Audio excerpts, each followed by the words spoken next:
Els fan un frotis nasal i una punxada al dit.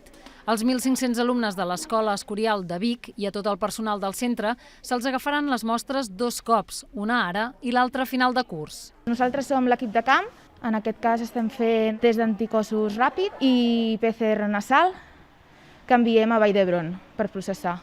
Aquest és un dels centres que forma part de la xarxa d'Escoles Sentinella, un projecte de recerca que té com a objectiu no només monitoritzar la incidència de la pandèmia en l'àmbit escolar, sinó també detectar què es pot millorar. Dintre d'un parell de setmanes començarem a provar l'acceptabilitat i viabilitat de fer test, en aquest cas de PCRs amb saliva, de forma periòdica amb nens majors de 12 anys. Hem de veure fins a quin punt són intervencions cost-efectives i són acceptables. Paral·lelament, també s'estan estudiant les condicions estructurals i ambientals dels centres. A l'Escola Camp Clar de Tarragona ja han començat a mesurar els espais i també el grau de ventilació de les aules.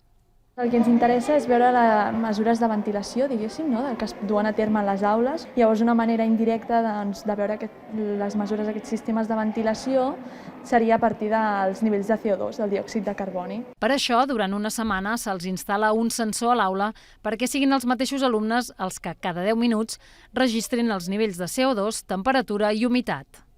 18 de temperatura.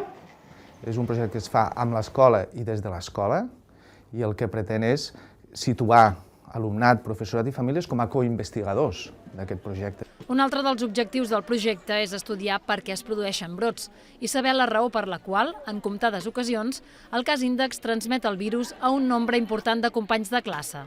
Llavors nosaltres el que farem és avaluar les característiques del nen, de la seva família, el cas índex que hagi produït el brot, l'estudi de la classe, de la ventilació, etc. Juntarem tota aquesta informació per poder dir, bé, quan es produeix aquesta situació és per aquest motiu. De moment el projecte ha arrencat en 7 escoles i instituts, però en total en formen part 26 centres de totes les tipologies i repartits per tot el territori. Al llarg de 2 cursos participaran activament en el seguiment de la pandèmia. Iagma Monter de Segura, TV3, Vic.